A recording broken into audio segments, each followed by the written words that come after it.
Hello. Hey, guys. I was just getting excited because I was grabbing a coffee and laughing at myself because I'm always laughing at myself, but because as I was scrolling through my feed and looking at my videos, I'm always wearing hats and stuff. And then today I was running around the house in a scarf, and my roommates were telling me that I was cold in the basement, which I'm not. I just wear them for funsies. I try to keep my hair covered for other reasons, but anyway, I was looking at my feed and I'm always in different hats, and then I look like Devo in the Whip It video with the red hats and stuff, and so it made me laugh, and that's what I was laughing about when I came on screen. Um, Also, that I was getting so excited that the top had made that popping noise. Emma and Christina, you know the popping noise it makes when you open it. Anyway, you guys, I want to show you something I'm really excited about that I'm working on. Some of you who might follow my Facebook too, or the essay that I was reading in the Eckenkower video, uh, the one that I published a little bit of. I'm getting a lot of my writings together from the various notebooks and things that you can't even possibly imagine. And so I printed all of these off, all of these pages, and I'm looking forward to sharing a great deal of the Hebrew writings and studies. I know they don't look like a lot at first glance, but there is a great deal here to share with you guys. And they're all nice and neat in the same. These are some here. I'll show you a couple of these real quick. A couple of the writings that came to me. I showed them in the slideshows a little bit, but this is the artificial age. Now, what would happen, you guys, is in the spring of 2020, I would just sit down, I would write the name of the album, and then age would become cage, and it would show me the 69, as well as if you made age into a small a, it would be the word egg as well, as we've discussed, and then it would spell out the words blankety blank 19 and so on. I don't like to say that name too much because it's a reversal of the name of King David, which you will see written on the board back there. I'll discuss that with you guys in a minute. I know you came here for Jim Olson's press conference, and believe you me, we're going to get there. But I thought I would show you guys something fun first. It might look like a children's chicken scratch at first glance, but like I would sit and be meditating and looking at the book, The Beautiful Ones, and I would look at the cover, and what it told me that it was written in there, the truthful ones, EMC squared at the end. I don't have my glasses on. Truthful ones, loyal ones, grateful and righteous ones. It was all written in there. I know I showed the 1999 one before. But anyway, I've got all those printed off instead of being, you can see they're on lined paper. So I took them out of all my notebooks and then copied them one by one the other day. Very arduous process. So I'm going to be adding that for viewing, and it's going to be really cool. Pardon me, you guys. You can't help but primp and poke when you're sitting there looking at yourself all the time. But I want to thank you guys for coming here and for watching all the videos. And back there on the board, you guys, I want you to look at something, and I've discussed it a couple times. I don't know what I'm allowed to say on YouTube and what I'm not, so I try to be careful about the things that I say about COVID because I know that it's very personal to everyone, and people have to look deep within their soul and their family situation, their job, and everything, before they decide what's what for their family. But what I do mention is that there was a plan from the beginning. It's part of what I talk about here. And you can see that it's written on the board back there. I will just go and write down the word cold virus. Okay. Now, when you take the word cold, C-O-L-D, okay, you can see that at the end of LD, it becomes a 1-9. I'm trying to move my hand like a weather forecaster, but it doesn't always work. Well, I don't do it all the time, so of course it doesn't work. I'll try to use my finger. Anyway, you can see that cold, C-O, turns into DNA 19 in the writing. Now, I'm not saying I'm 100% accurate. This is just what the writing does and what the hand does, what it wants to do. So then when you take it in upside down mirror writing, which we've discussed, when you write David next to COVID, you write the word David, D-A-V-I-D. So then you can see, as I discussed with you on yesterday's slideshow, when you're writing the Hebrew Aleph, when you're writing it in cursive, you use an IC. So in the name David, if you do it backwards, it becomes a CI, as you can see right there. So then if you take the name David and the D becomes a CI, and then the rest of the name Avid kind of looks similar. I can't do it to COVID right there. See, David or CI COVID. It's COVID, David, or CIA, which is the Bloods and the Crips and the big CIA. That's what they talk about in the Fergie song, Where's the Love? Black Eyed Peas, Where's the Love? The Bloods and the Crips and the big CIA. CIA, it's the backwards David. Now, it's also where the name Da Vinci comes from, because they take the D-I-V-I and then you tip it upside down and backwards, and then Inchi, Da Vinci, reads backwards. So the whole CIA, COVID, Da Vinci, it's all wrapped in there. Now, also, you can see how CIA becomes pi, P-I-E, when viewed upside down and in mirror writing. Pi is also lie, L-I-E. And those, it might sound to you like I'm interchanging all the vowels. Well, that's because I am, because I before E except after C, and you can interchange the I's and the E's, and it's just the way it goes when you do from the Hebrew to the English and stuff like that. So, like I said, you can trust me or you can research it yourself. So 113 or 311 also spells out pi or lie. So that's where the words get smaller and smaller as it goes from cold virus to COVID to David to CIA, vid, and so on. And 113 and 119 or 116 is what I was talking about, is what writes itself out to be Bible lie. It's the backwards of the truth. So it's upside down and backwards. So that's what that is. Now over here, quickly, I want to show you, it says the word Omicron. I don't pay any attention to the media, but isn't that what they're calling the new variant, Omicron? And in the slideshow, I think I showed, I'm not sure, no, or maybe I put it on my Facebook, I'm not sure.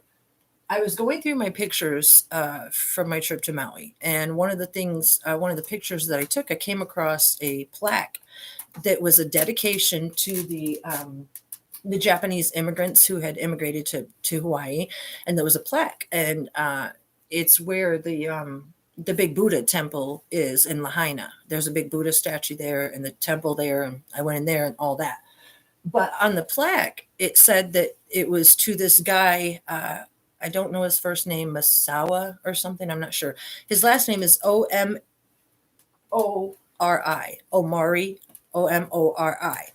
So something in my head just started tapping, like it did with social distancing and all the other words and stuff like that. It was tapping, and I saw the word Omicron and then the word Omari.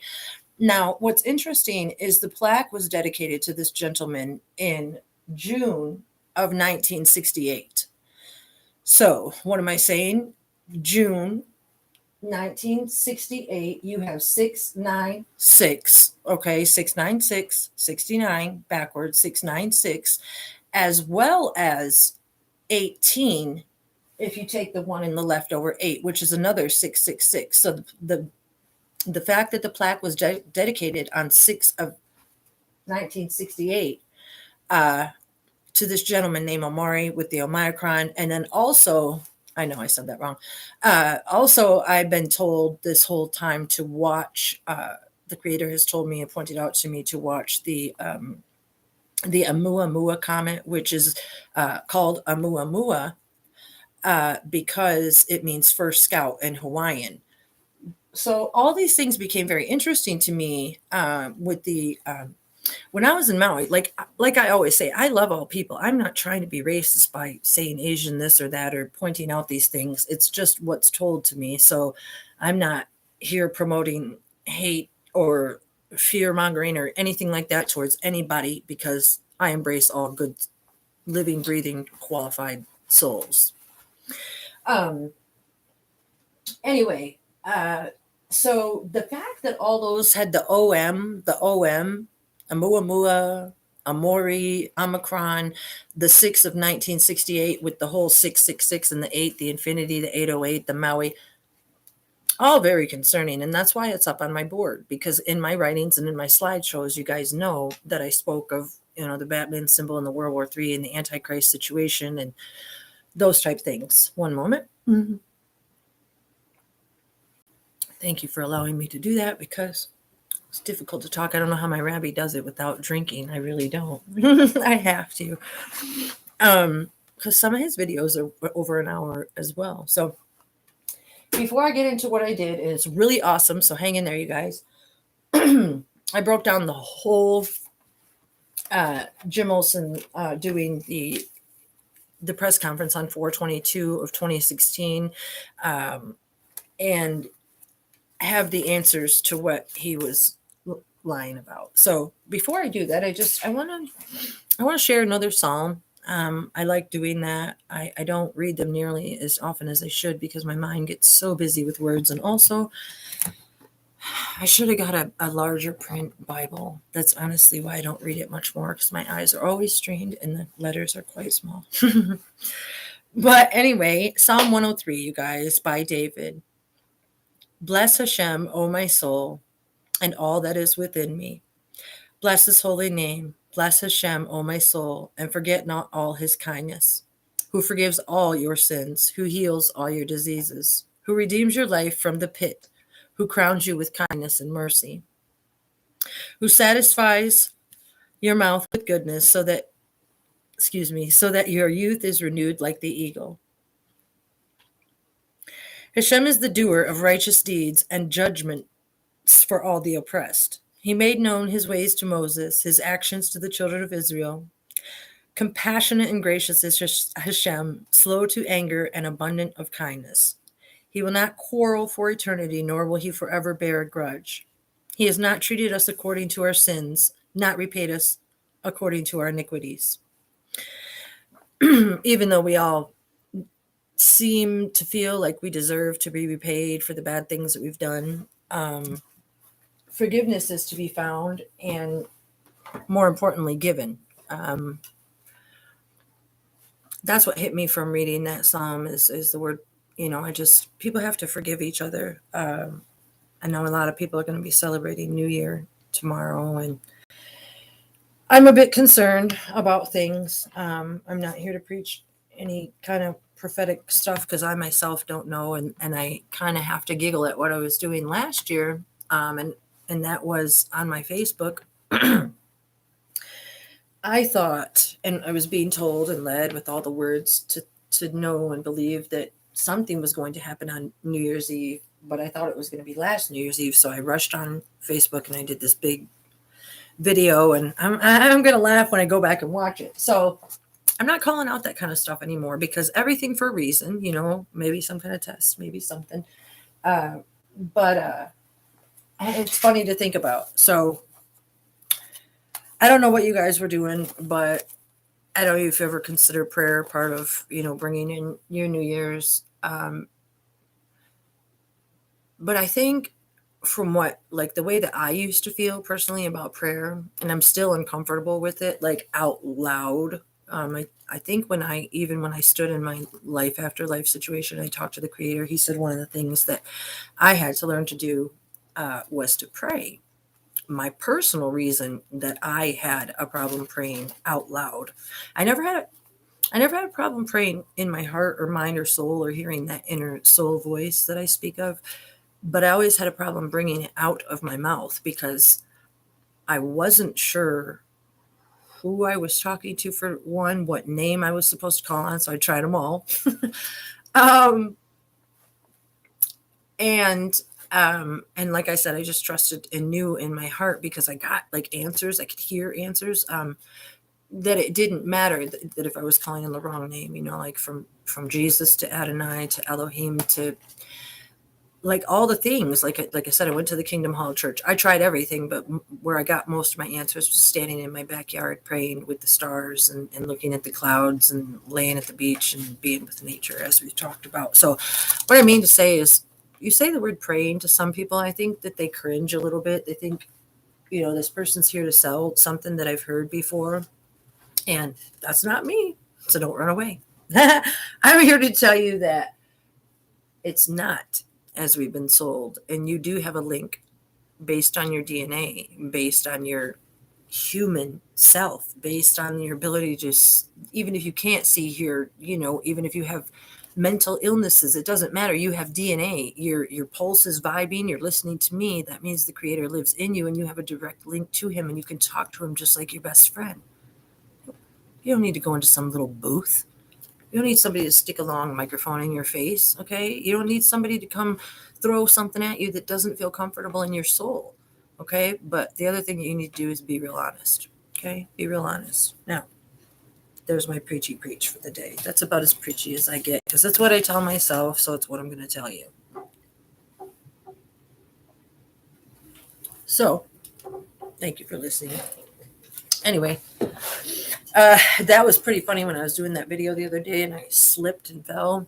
That's the kind of stuff that cracks me up. You guys, what I did today, I had already gone through Jim Olson's press conference that he did on 4/22/16 when he kept saying it was just 29 hours old and he didn't have the answer to anything that anybody was asking him. During the press conference, he literally didn't say anything. And I have it verbatim, and if you have the patience to stay with me, it'll be kind of fun for people that are truly interested in the investigation. So maybe I'll have to put a header on here that I don't start talking about this until 16 minutes in, but it's what it is, the 1/6, the 1/9. It's how we roll. So after I listened to the Jim Olson interview and wrote down every word, what I did is I went through my handy dandy investigative work, which I know where everything is. I just need a better system. And I got all the pages, although I'm not going to do show and tell today. I just want to show you guys that the things that I'm saying are based on the investigation. So I'll probably hold up some and show you, but everything that I wrote down today, I have the ICR numbers and everything written down. Because I knew as this whole video making thing went along, I would get better and better. And that's glory to God as well, too. And, wanting to be, what's her name? What was the little girl's name that always wanted to investigate with the books? Oh, golly, I forgot her name. That's what I wanted to be, because I always wanted to investigate. I can't think of her name. Anywho's, you guys, I wrote it down verbatim, so you can just listen. You don't have to look at my face. You don't have to watch me fall or rock in my chair or drink my coffee or anything like that. But you do got to listen if you want to learn. Okay? Okay. So, I want to say again, in case you didn't see the Eckencower video, that as Jim Olson and his pals are making intros, Jim Olson introduced himself, Jason if I mispronounce their names, that's my bad. Jason Camerud introduces himself, and Martha Weaver, ME, spokesperson for the ME, introduces herself. And as she is spelling her name, she says Martha Weaver, W-E-A-V as in Victor, E-R. Okay, so sacrifice of Victor, that's what we're talking about. And they said it as they were spelling their names in the press conference. It was the one that aired on PBS on 4/22. I'm going to skim and I'm going to talk. At 1:21, and I noted the minutes so that if you guys ever want to go back, because, I know as if you're going to go into a court of law or something like that, and I want to be pretty technical so that people know it's not conspiracy, it's facts. Prince was a celebrity to us. He says to you, Prince was a celebrity. To us, he was a community member and a good friend. With friends like you, who needs enemies? Jim Olson. To his family, he is a loved one. To his family, he is a loved one. I'm here because I believe in the media's right to information. So at 1:49, he reinforces the media's right to information, but nothing about the people, because, it's all about the media and the word that they spread. Even though, even if they get a little bit of the truth, they still have the uppers telling them that they can't publish it. You know how that goes. So, sorry, I rambled.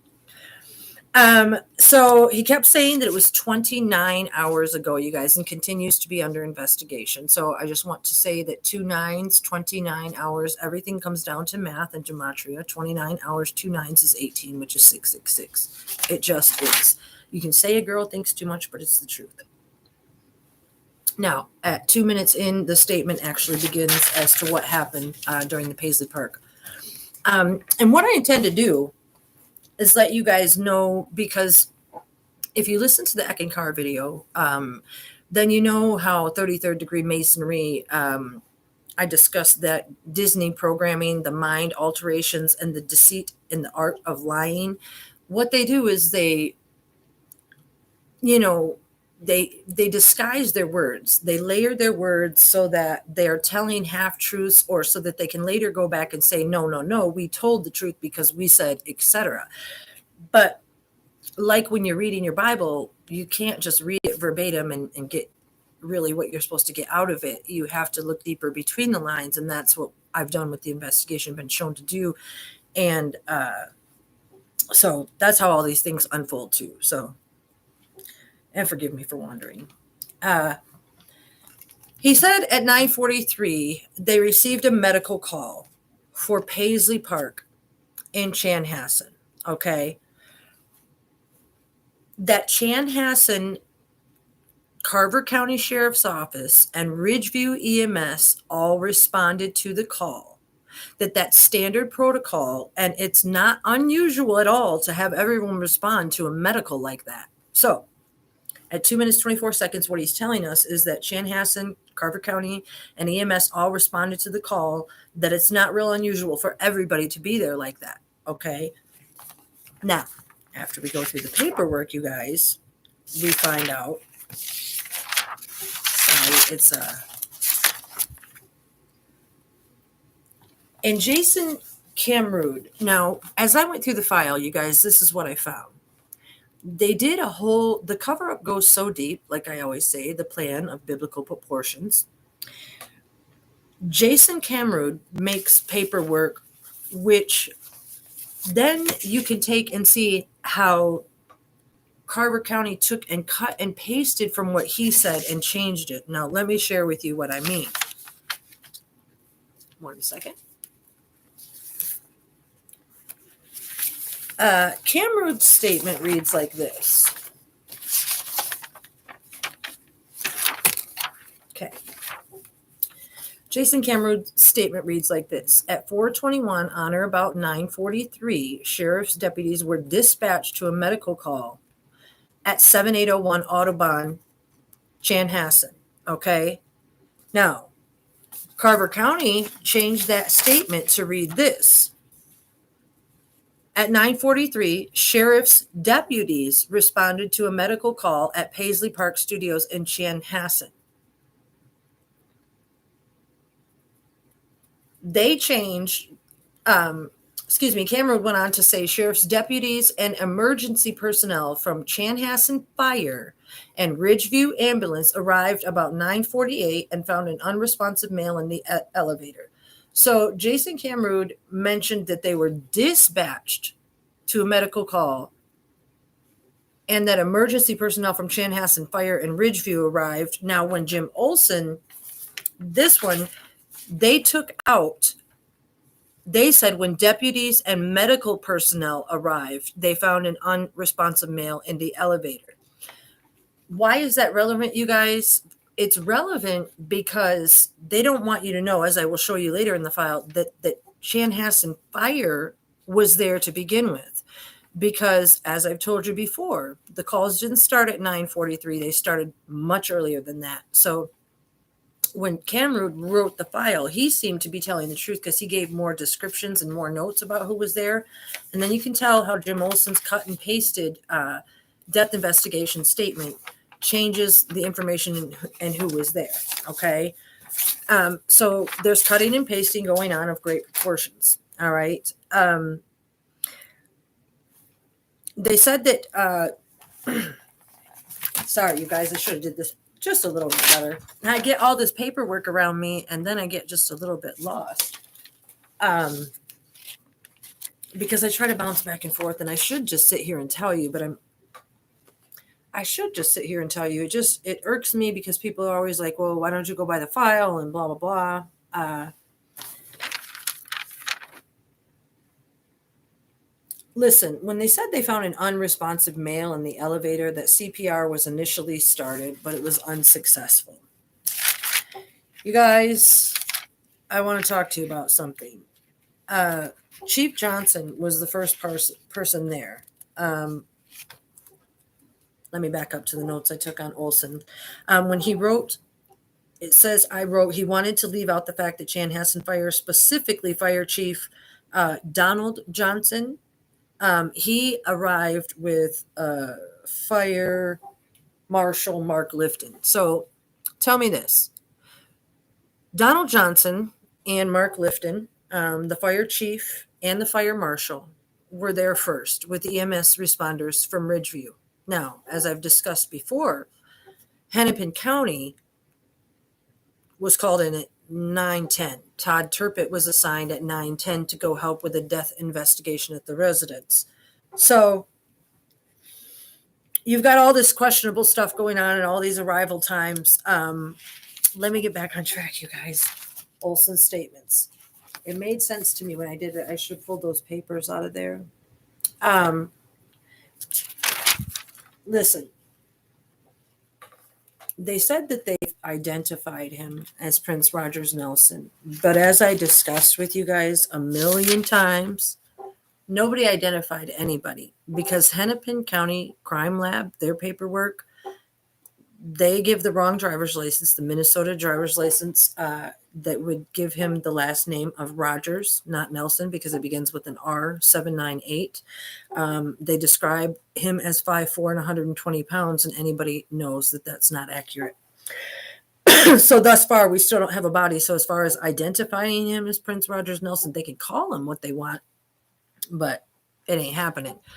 Now, also on that, you guys, on the times that they called in the people, what I want to show you, and most of you who are following the investigation, you may have seen this. This is the incident report, supposedly from Carver County. Here it is, the Carver County Sheriff's Office log with information attached. So I want to show you something. Just look at the very first one on there that's supposedly June 20th. And I know I have a lot of writing on mine. But look at all the information that they give. Okay, RP is concerned about this, the cell phone number, the dispatch, what's going on. Okay, see all the information included on these ICR numbers? Now, when you get to the one on 421, this font across the top where they put the information, 421, is completely different than the font on the other one. I'll show you close up. See the file numbers, the ICRs? See how they're in there? See how when you get to the 21st, it's different? It's chopped at the top of the page, okay? And also, see how there's no information about what happened? See how they're not giving information? But notice this, you guys. Let me see. Second line in, what does it say? ME to call Brunig. Medical examiner to call Brunig. So even if it was 9:43, like they want us to believe, that one of the second things that they had down was the ME calling Brunig, which is the medical examiner. So that would mean that they had a dead body. Just saying, nothing seems to make sense. So for them to say that they identified him as Prince Rogers Nelson would be false. Now, let's talk about what they did identify, you guys. I don't like doing this. I really, really don't.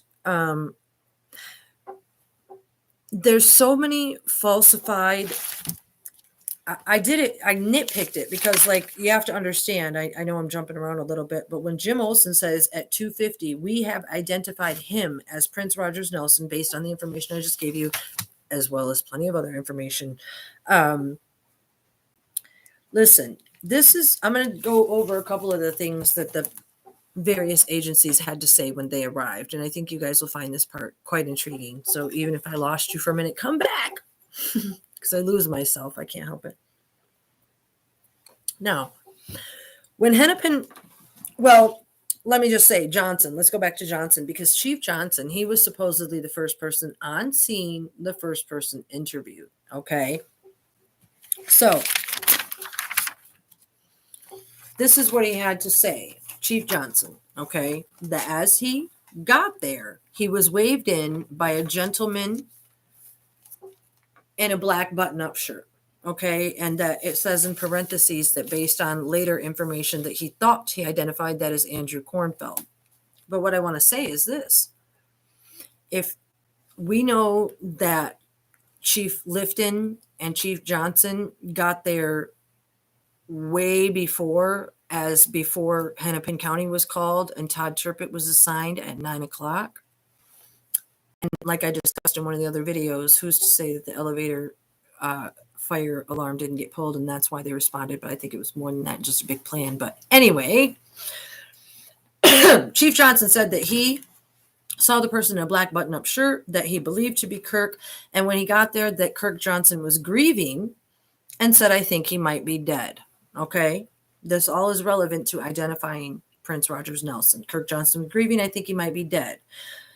Now, I discussed this before, but for those that haven't seen it, Chief Johnson stated that the elevator door was closed and Kirk Johnson opened it, and that he could see right away that it was Prince.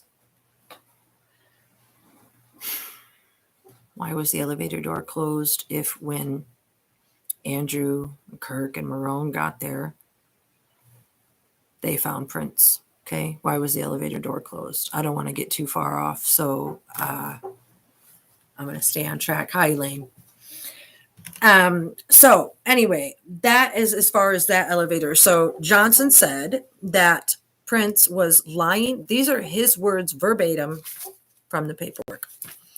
Lying on his back, face up against the back of the elevator with his arms down to his sides. How can you be face up against the back of the elevator with your arms to your sides? Okay. Johnson stated he dragged Prince from the elevator to do CPR, and he felt rigid but warm.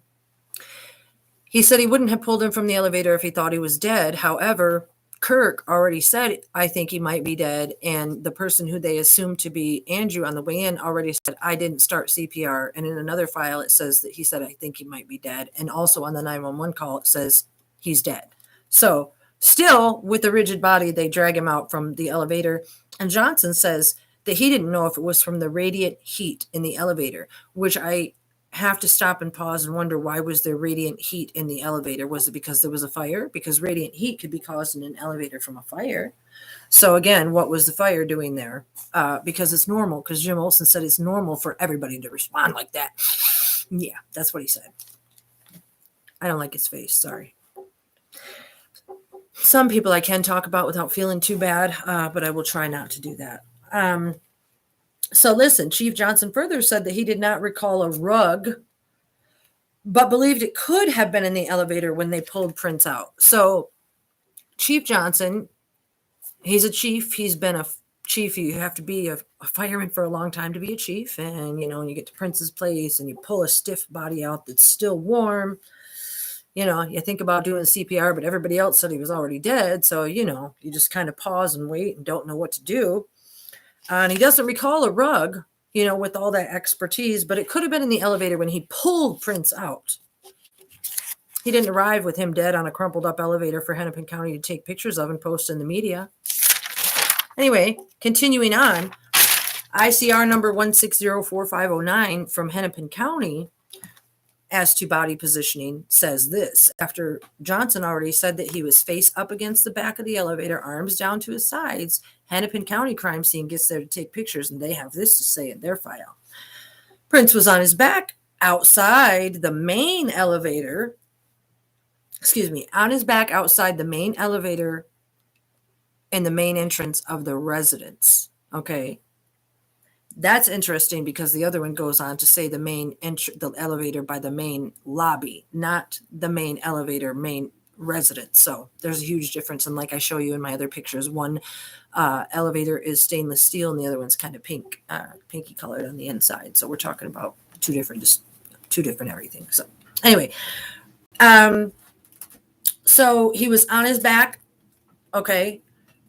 Another one, DeWitt Meyer, goes on to say that Prince was on his back. However, when Andrew Kornfeld, or excuse me, let me go back. Hennepin County said he was on his back, legs extended straight down from his hips. That's that crazy picture you see in the media where his legs look about 10 feet long. Okay. Both arms, this is what they said, both arms bent at the elbows. Right arm resting across his abdomen, left arm bent upward with his hand near his face. Okay. DeWitt Meyer goes on to say that his left arm was extended palm up. I don't know how it could have been upward near his face and extended palm up at the same time. And let's see, Brunig described him as being on his left side, face up, feet pointed towards the elevator, and his head pointed towards the lobby.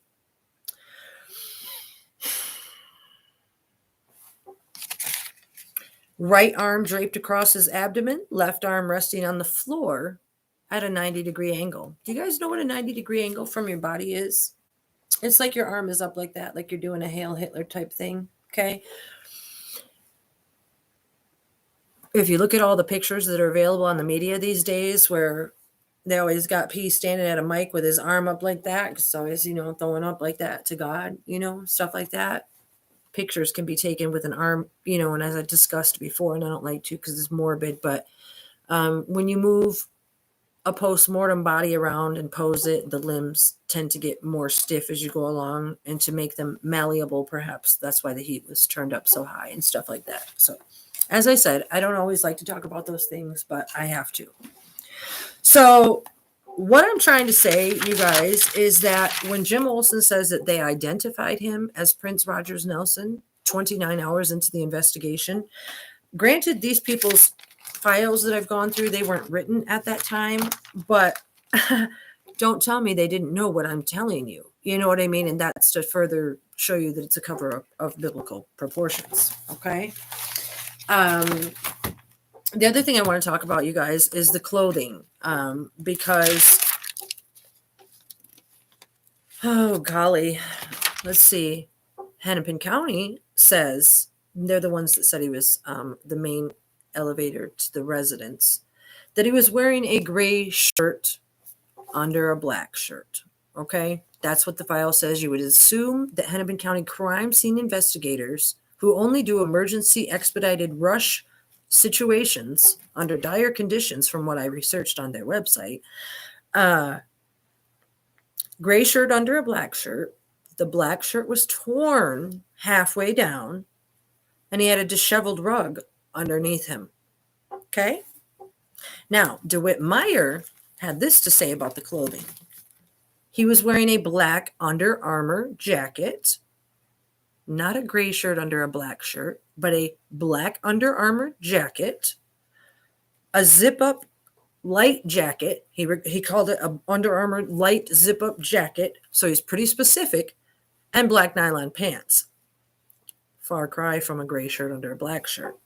Now, further, someone else, I think it's Brunig, goes on to say that he was wearing a black Under Armour sweatshirt, not a black Under Armour zip-up jacket, but a black Under Armour sweatshirt. Now, granted, these things might seem nitpicky, but they matter in a court of law. They matter. You'd think that these experienced, leaving no stone unturned detectives would, notice the clothing that Prince Rogers Nelson was wearing.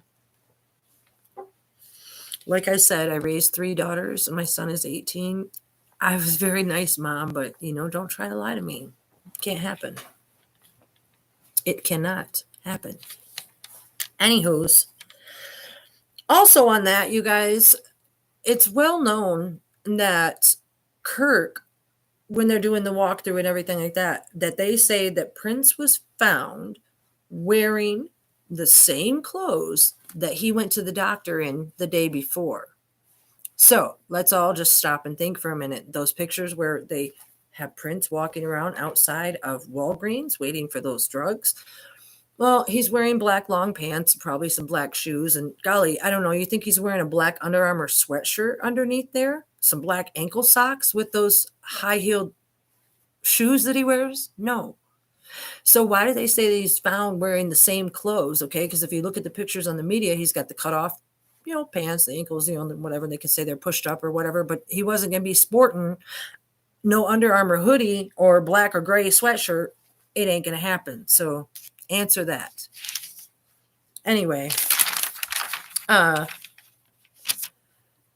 DeWitt Meyer noted that there was another rug just like the one that Prince was on outside the elevator door on the landing upstairs. So we already know there was more than one rug and more than one elevator. You guys stay with me, even though I wander. Now, I don't, the way that they describe it, upon responding, I observed Prince on his left side. Now, Andrew said that he saw him on his left side, who was one of the first people to have saw him if he called 911. Andrew said he found him on his left side, and he looked like he just lied down and went to sleep. This other officer, and I think it's Brunig, noted that he was on his left side, face up, pointed towards the elevator, and his head pointed towards the lobby. Right arm draped across his abdomen, left arm resting on the floor in a 90-degree angle.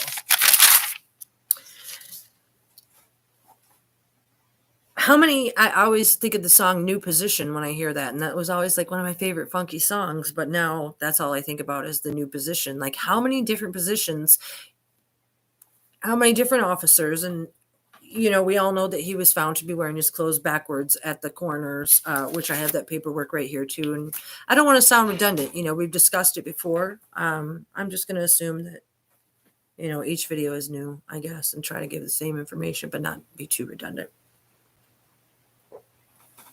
So they have definitely failed to identify a body, a Prince. And now I don't have the information with me, but I also want to say this. As I went through the files, DeWitt, Meyer, Brunig, down to the times that they relieved each other and took their breaks, the body that they're always referring to was supposed to be watched at all times, but it was left to where Nucci, Wagner, and Olson, who is the NWO. I know I misquoted that before. Detective Nucci, Wagner, and Olson, they make up the NWO. When they came in, and I think that ME might have brought in another body myself. I know there's body doubling going on, and since the incident report from the sheriff said that that ME was to call Brunig very early on, listen, even if I seem to be wandering to you guys, it's not what the media sold you. It's a cover-up of grand proportions. So we're going to keep going because I got lots more. So anyway, we have identified him as Prince Rogers Nelson, 57. So you might want to identify him that and call him that and use the wrong Minnesota driver's license and everything like that, but it doesn't mean that is him. Okay, so we don't know whose body is whose. Now, at 2:56, he says staff members from Paisley Park had been unable to contact Prince yesterday morning and went to check on him. Now, that's a very generic statement. That's how they lie. Staff members from Paisley Park had been unable to contact Prince yesterday. They don't tell us who these staff members are. They're not specific. They don't give any names. Nobody's held accountable. Okay. And like I said, granted, I know this was the very next day, but they knew dang well who they were investigating and who they weren't and what was up. So just a moment.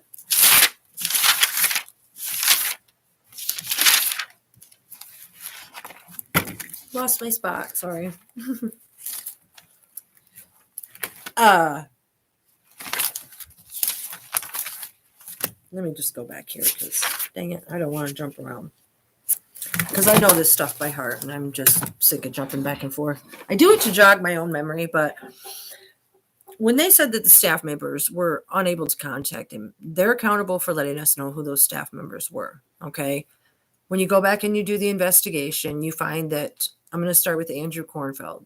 He reports that it's reported that his plane got in at 5:58. He was picked up by KIRK and MERON. Even though at 6:22, there is a phone call to Andrew from KIRK and from Andrew to KIRK, both at 6:22. So Andrew stated that they picked him up at the airport. Okay. His check-in time was 8:45 to the Country Inn and Suites in Chanhassen. And he said that he had breakfast with KIRK and MERON. And while they were having breakfast, urged them to check on Prince. Said, didn't you think we should go check on Prince? And that KIRK wanted to give Prince his privacy. It's all in the files. And I'm kind of sick of bouncing around. So I'm just going to tell you what I know from memory. So what I would like to know is, well, what I'm going to tell you guys is this, that as the conversation between the Kornfelds go on, one interview, they mix and match Howard Kornfeld and Andrew Kornfeld's statements to make it seem like they're only talking to Andrew Kornfeld. But as you read into it, you know that it's both of them. So I'm just going to assume it was Andrew. And like I said, he got picked up and they supposedly arrived about 9 o'clock to Paisley Park. So how did they arrive from Country Inn and Suites? I'm not sure how far it is, but 8:45 to 9 o'clock they arrived. So again, if they arrived at 9 o'clock and Todd Turpett was called at 9 o'clock, that would have them all arriving there at the same time. Okay. Not to mention that, as I discussed before,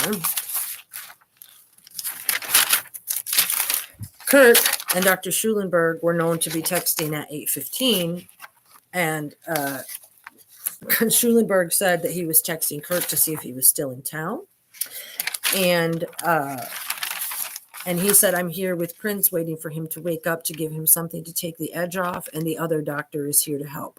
That's what he said in verbatim in the investigation file.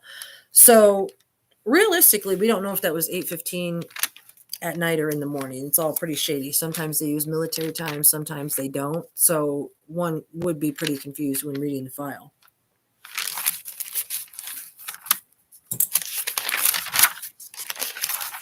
One moment. So they got there, and like I said, when they got there, Andrew further reported that he and MERON were left to wait in the conference room, and that KIRK went to go look for Prince, which would be, based on his timeline, about 9:15, 9:20, etc. Whereas at the same time he was doing that, there was text to and from Dr. Schulenberg talking about how Dr. Schulenberg was texting around 9:30 to bring the paperwork there because nobody had a fax or a scanner or anything like that. Just never mind all the HIPAA laws. But so he was coming over there and he was asking what gate and stuff like that during that quiet time there. And so then all of a sudden he comes back and gets MERON, and then they go in there, and then Andrew hears a scream and then runs into where they are. So then supposedly calls 911 at 9:43. That's what they want you to believe. All the while, Hennepin County is over there taking crime scene photos at the residence. This must have been what was going on at Paisley Park. Golly gee. I don't know. Starting to hear me yet, you guys? Anyway, listen. One of the other questions that he says, he goes on to say that he was pronounced deceased at 10:07, and that's the famous timeline. 10:07, 17 days. Subtract the zeros, 17 days. The 17 upside down is the pi equation itself. Okay, I've discussed it in the other videos. So none of those times are a coincidence. It's all gematria. But the fact of the matter is, when you read into the file, you find out that med control was called at Ridgeview, and the time of death was stated at 10:07. Even though there's plenty of media out there on my Pride Piper website, on Facebook, I share it, to where Jim Olson himself said that had been more than 6 hours since Prince had been dead, as well as the other officers noting that he had lividity setting in on the left side of his face. So all the magazines were able to sell that the time of death was 10:07, which everybody in the world would assume he died at 10:07, but they don't listen to how the body was rigid and yada, yada, yada, and all the other stuff. So why is that, you guys? Why is that? Okay. So anyway, to call med control is another reason that leads me to believe that because they want to call it an unwitnessed death, why are you going to call med control unless you had reason to believe that somebody had taken medication. So no matter what they say about calling in Howard or Andrew or whoever they want to call because they had concerns of an opioid issue. In fact, Howard was too busy, so he sent it. I'm going to leave that alone. Anyway, moving on, you guys, there was a question that he was asked. I know I'm jumping around. Somebody asked if there was any other, here at 5:58, somebody said prior to 4:21, were there any other medical calls made to that address? What address? 7801 Audubon Road, where it says 7801 Audubon Road, or the main entrance? Because if you guys look at the picture, the big main entrance, I've never been to Paisley, but I'm assuming from the way I look at the maps, the main entrance is where everybody goes in. There's a lobby. And that's where the one of the elevator is, because it said it was outside the elevator in the main lobby. Now, when you look at the back of Paisley Park, where the semi is backed up to it next to the tour bus, and I have some pictures on my Pied Piper website as well. It's like a shipping container that's backed up to Paisley Park, and there's a little door in it. I believe that's the other entrance that they use, because they also talk about going to the front of that entrance where they could get cell phone service. So let me just leave you with those. You have to go look at the maps yourself. 2 investigations, y'all, or more. Anyway, he says prior to 4:21, any medical issues made to that address. And this is his answer. He says, I have checked calls for service at our log. He stumbled all the way through this, and these are their words, not mine. I have checked calls for service at our log for that address, as well as for in Prince's name personal or directly. There were no calls involving Prince in the past year that we have had. You know, Prince sometimes does concerts, some get-togethers, so it's not unusual for us to receive calls at Paisley Park itself. There's nothing that I'm aware of that involved Prince directly at Paisley Park. He was able to say that it didn't involve Prince directly at Paisley Park because, to the best of my understanding, and though I have not called the Register of Deeds, I think that the way that they have the shipping container residence for the slave Prince who didn't live large, like the wannabe Prince clone who lived in Paisley Park, there was, in fact, an incident on 10/23/15, and that can be seen in the incident report.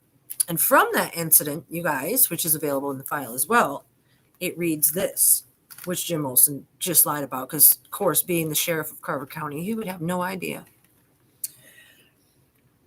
On 10/23, paramedics noted that when they got to Prince's medical, the call for service on 10/23 noted a 53-year-old male transported to 212 Medical Center by Ridgeview. That's what the note on the incident report says. I'm going to say that again because it's important. The 53-year-old male, which he would have been then, dehydrated, transported to 212 Medical Center by Ridgeview. I don't think that's the ER, but I could be mistaken. So he was transported by ambulance. The call came in at 7:06, and he arrived at the hospital at 7:58. Vomiting, dehydration. He was assisted on a gurney to the ambulance. He had not been eating for quite some time. He had an elevated white blood count with left shift, meaning an increase in neutrophil consumption to show that he was fighting some kind of infection. It could have been an infection, a bacterial infection, or some kind of blood cancer. We wouldn't know, but that's what the note said. That the white blood count was high, and that I researched the things that's why I know those things. I like to play a doctor on YouTube. The neutrophil, it helps your immune system be strong. So if you had a high white blood count, and the immune system was messed up, it would also make you nauseous. And the doctor offered Zofran at the time, which is the ondansetron that was also known to be one of the prescriptions for vomiting. So on the 23rd, he was transported to the hospital for that, even though Jim Olson didn't know about it. So also in that same report, it went on to discuss the medical incident on 4/21. Okay.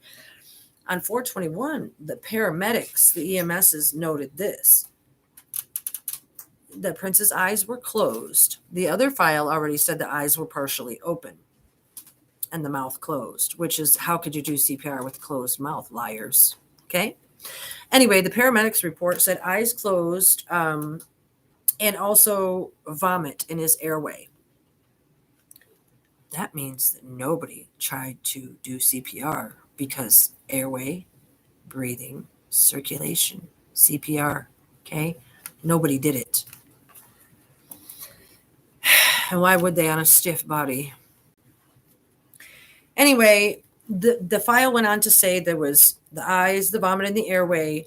The file said that fire arrived, not deputies, not Cameron, not Meyer, not Hennepin County, but that fire arrived. That would be Fire Chief Johnson, Donald Johnson, and Fire Marshal Chief Lipton, whatever his name was, and pulled Prince out of the elevator, which I found was an interesting word, pull Prince out of the elevator. Patient's limbs are stiff, arms bent, and unable to straighten. Med control contacted, and time of death 10:07. So you guys, if you're not starting to see that the media story is one big cover-up, it's so big because, see, the powers that be, the NWO, the whole new master world order, the slave masters, the ones that make them feel like they're strong enough to get up and tell a lie of gargantuan proportions like this and could get away with it. You know, they probably would have. I don't mean this in a boastful way. It's just, I don't think that people realize how much I care and how deep this goes. And like in the past, Nirvana, you know, Kurt Cobain, Whitney Houston, Michael Jackson, you name it, they've all, Elvis, they all die of what? Drugs. Jonestown cocktail. Don't drink the Kool-Aid. Hey, hey, hey. It's Percocet and Suboxone, okay? Kirk got Percocet on the 14th, and Andrew brought Suboxone, and then there's 67.8 milligrams of fentanyl. But the DEA is willing to sweep it under the rug. The B.C.A. is willing to sweep it under the rug. Mark Metz, the Mickey Mouse Killers, playing Mickey Mouse games, 33rd degree, MM on its side. They all want to come on in the United States of America and across the world and tell this big lie. Pretty ballsy of me, I know, you guys. I'm trying to watch my words, but they had this plan, so much so that Kornfeld, which is supposed to be Andrew, but under investigation, you find out that Andrew said he was picked up by Kirk and Meron. However, when they're talking to Kornfeld later on, the elder Kornfeld said that his transportation was made by PHADRAE, and he called her the girl, her and Meron, the girl, not something a youngster millennial would call somebody the girl. I mentioned it before.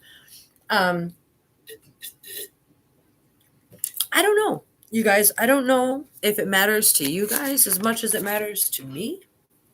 I'm trying to make it matter to you guys because, like, I always jump between the videos, between the investigation and the more deep stuff on the life after life situations and the 314 and the COVID and all these things and the feeling like there's going to be some kind of World War III. So I know I kind of go all over the place. And some people still might not get it, but I hope that they do because, man, this stuff goes really deep. Let's talk about what he said next. He said that staff members were unable to reach Prince, you guys. So they went to check on him.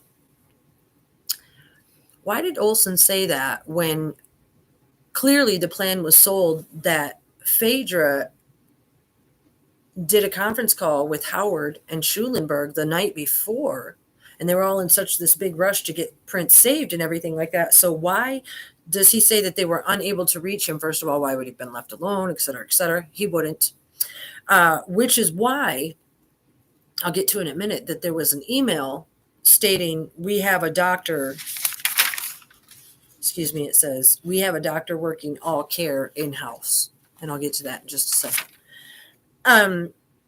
So the staff members being unable to reach him, what they did is they told that lie based on the staff members, which he didn't take accountability for anywhere in the previous part of the statement, being KIRK, who called the bedroom at 7:49. It's in his phone records. He called the bedroom where he said he contacted Prince, and he called the kitchen at 7:51.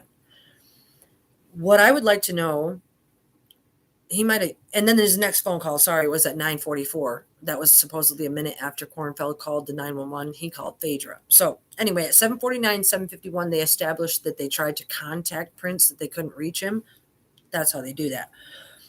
But let me tell you, again, backtracking to the text between KIRK and Schulenberg, and all the texts stating at 8:15 that he was there with Prince waiting for him to wake up to give him something to take the edge off. And then KIRK and Schulenberg were talking about which gate to arrive at 4:21 between 9:30 and 9:40 when KIRK's other text went silent. Okay? Because when you read the reports, they bounce back and forth between texts and phone calls to make it all real confusing. So anyway, back on track. Schulenberg texted KIRK to ask if PHADRAE was legit. So, doctor, if you feel like what you're doing is wrong, why are you texting KIRK Johnson to see if PHADRAE is legit? Okay. Now, so anyway, I forgot what I was saying. Give me just 1 minute.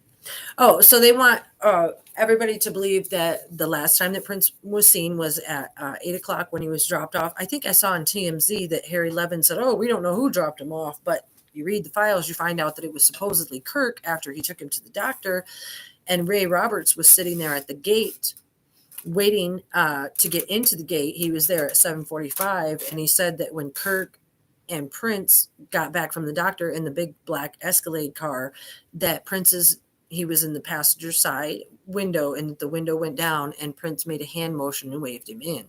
So they followed him in, and that KIRK went around to the back and came around to the front and let Ray Roberts in. So what were you hiding, KIRK?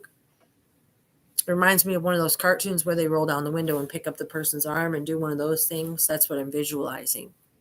So anyway, Ray Roberts was there because MERON supposedly asked him to bring some prepackaged food for Prince when Prince clearly wasn't eating. So I don't know who the prepackaged food could have been for the doctor who was doing all the care in-house, or golly, MERON herself, who seemed to have left all the female products around the house, or PHADRAE, I'm not sure. But in the pictures I posted, there's nail polish remover, pink nail files, black hair dye. Even on the bed, there's also what appears to be like a black top with built-in bosom in it, something if you look at it. Yours truly looks at everything. And yes, I do sleep and I do other things, but it just, when you have divine help, all this stuff comes, and I'm trying really hard to share it with you guys.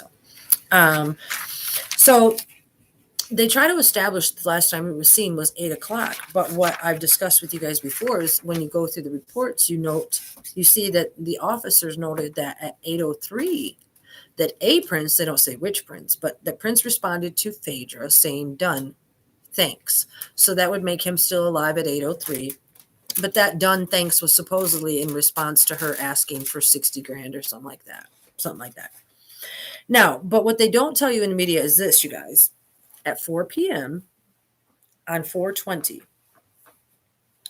Prince emailed KIRK saying, it feels like it went back in place. There's no need for him now. Now, they say that that's in reference to the chiropractor coming out to do an adjustment. So are you telling me that amongst all this drug activity and calling out Recovery Without Walls from California specialists and Howard and doing this and the red eye flight and doing that and bringing in all these people and rushing over to Paisley Park, there's also, it feels like it went back in place, no need for him now? Okay, that was at 4 p.m. on the 20th, and at 3:41 a.m., which would be technically the 21st, 3:41 a.m., which is also pi, 341 spells out pi, P-I-E, it just does. KIRK responds, we have a doctor working all care in-house. So what I'm saying is at 4 p.m. when the clone print said it feels like it went back in place. He's referring to PHADRAE having come back, even though she went out to California to work a year earlier. She came back in 2015 because nobody had replaced her. She made friends with Diane Frappier and all those other agents and took credit for getting, all that. Because PHADRAE is Pharaoh and she has the red hands. She's guilty, like the rest of them. She's especially guilty. Anyway, and then Kirk sends another one at 4:16 saying, call me when you get this. So there was communication with what they want to say was Prince after 8 o'clock. There was proof, according to their files, that he was still alive. So what was the big yank to go over there and rush and check on him?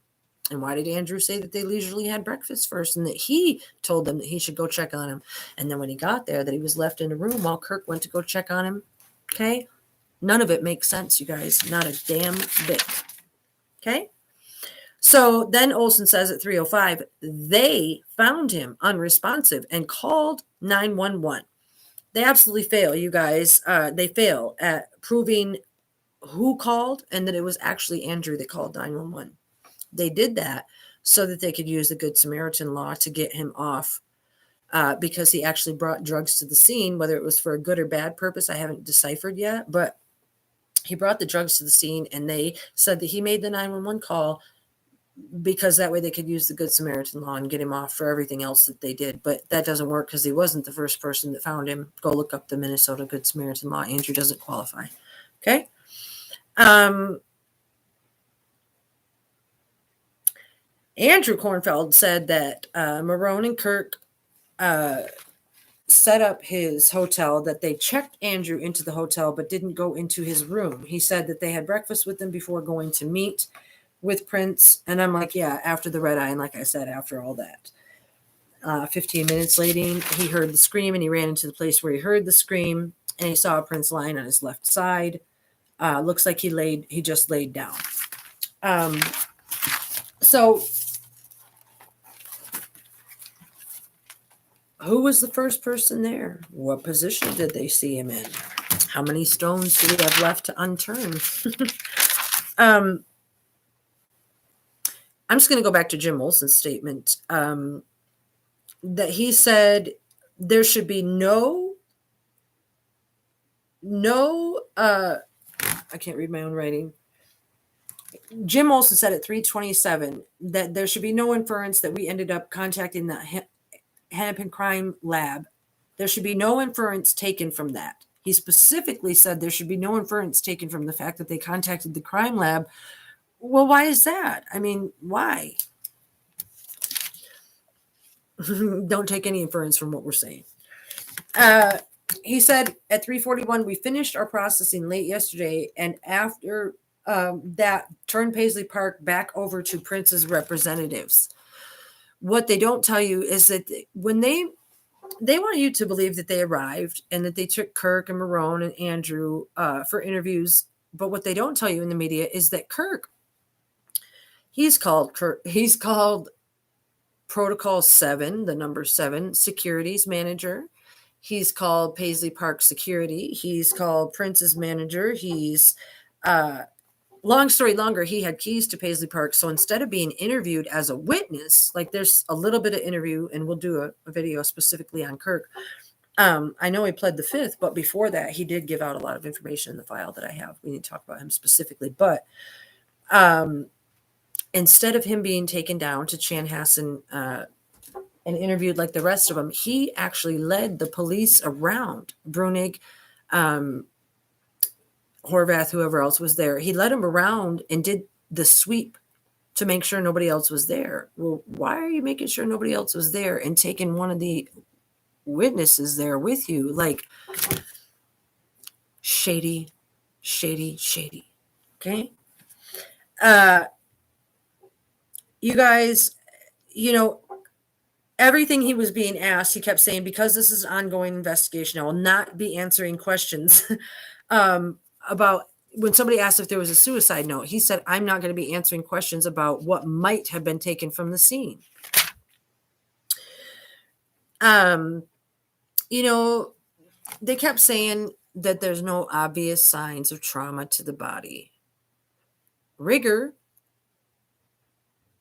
is not trauma. However, when describing Prince Rogers Nelson's death scene to the public and to the media during a press conference, you can tell them, or you should have told us all, that he was stiff, that he didn't really die at 10:07.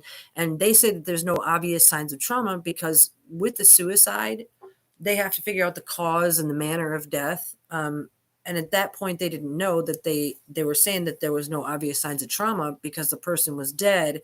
However, they didn't know how the death was inflicted upon him. Therefore, again, Kirk should have never been walking around there with keys to the place, showing the police around. You guys, it goes on and on and on. The cutting and pasting. I have a lot more to go. However, at an hour and 10 minutes, I do get sick of talking. I got to take a break. Maybe I'll come back and do another video to give you guys lots to watch. And hopefully you don't get bored. There is so much more to go. I get a little off track and I jump around even though I have all these big plans. You guys, I want to talk to you about something real quick before I go. I know you can't see it real well on the board back there at the very bottom. It says Bob George.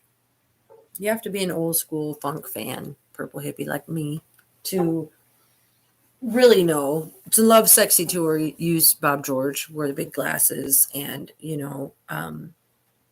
talked about Bob George like an enemy for those that don't know the reference or can't get it. You can see that I wrote the name Bob George right here, B-O-B. Sorry, wrong way. Let's do this again, Elizabeth. Bob George. Now, underneath the word Bob, I wrote 3 because Bob has 3 letters. George has 6 letters. Together, 3 plus 6 makes 9. 3, 6, 9, the equation I'm always talking about, which is actually what, you guys? 18, which equals 3 6s. Okay, 69. It also spells out E-G-G, egg, or E-C-K for Eckankar, which go watch the Eckankar video. It's all there, you guys.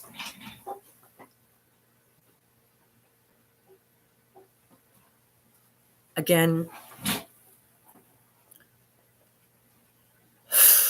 man,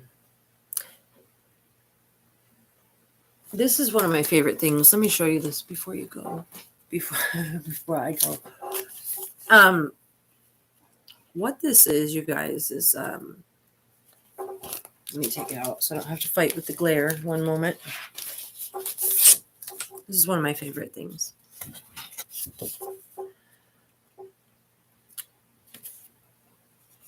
This is the olive, crudely written. It looks like an N or an X, okay? It's the letter A in the Hebrew alphabet. It's the first letter in the alphabet. That's why I wrote the 1, okay? And then this is a small letter A. So there's olive, 1, and this is a small letter A. And so on with the bet, the 2, and it being the letter B. Now, the relevance of this, you guys, is these letters are written in the way that the tree of life breaks down. You might recognize with the way that I have this written. Picture the love symbol. The circle goes here. The thing goes down the middle and comes up on each side, and then the thing goes across. So this is written in the same way as the tree of life, which I've shared with you before.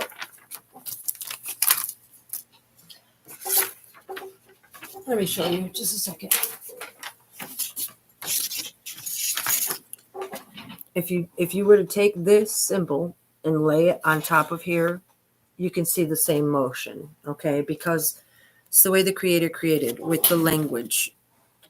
Okay, this is when the love symbol first started speaking to me. You can see that I wrote all kinds of letters on there because it was telling me a lot of different things. So as you look into this, and it's something that is very ancient. I know that it is. It's Kabbalistic, and I wanted to see what would happen and was led to write that. So you can see how this kind of breaks down to the word king, or 19, C19, Or when you stare at it and you ponder it, you can also see the word lion. You can see the word Nala. Lion, king, Nala. Okay, it's all in there. Now, as the words go down and you start to meditate on them, you see the gimel here. This is the boot. When Prince sings about another boot in the slaughterhouse, I think that's what he's talking about, because it looks slightly like a J, or it's called the gimel. I don't know if I'm saying that right. Or would represent the number 3 or the letter C. So when you put them side by side like that, what you start to see is JW on its side. Okay. I also see EL, and starts to spell out parts of my name and stuff like that because of my being wired into this with my soul. Though I know myself as Elizabeth, it's still a trip to sit here and know that in my prayer time and in all the things that have been revealed to me about who I am and why I'm here to tell you guys this, like, it's a trip. But anyway, so mathematically, these things all are very, very meaningful, and I can't get into all of them. This spells out the F word. They all spell something out. It spells out sacrifice the victor. It's all 7 and watch them fall. Just like you see, I have it back here written. It's all over. I showed you my Hebrew letters. But what I want to show you down here is when you get to the bottom, you have the way it's spelled out. It looks like the word mole, mice, or whatever. But it's, I showed you the other day, it's like Alice in Wonderland. Everything that we have in our world, I told you, every nursery rhyme, every song, everything isn't meant to be like a slap in the face to our Creator, because they want nothing more, you guys, than to see us go down as a bunch of spoiled brats, generational, spoiled, selfie consumers of all things that are about the self. Some people might have cold hearts and think maybe some people deserve that. But I said when I was in my life after life that even if a person was bad, because I've done bad things, like not real super bad, but bad enough, it doesn't matter. That I said that if we had the truth, that we could all behave differently, and that humans are capable of so much more, and that, man, if they found out that the Bible story that we've been told was a lie, and how big it went, and why the Monopoly game it is, and all this stuff that I'm telling you, they'll change their behavior. They'll recognize you, Hashem, Lord, Creator, God, Almighty, the One. The world knew as Prince Rogers Nelson, the one I stood and talked to, and the one who's with me every day, you guys, every day, every day, every day. I feel so blessed to be here, and so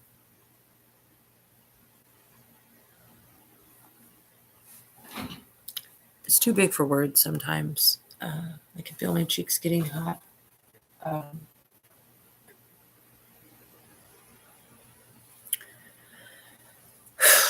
I have lots more to say.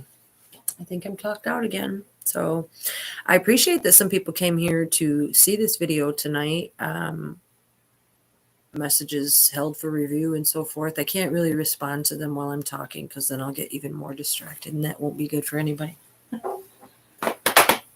If you haven't already, you guys, go to emunah.com, EMUNAH, for Hashem, and order your Hebrew and English Bible.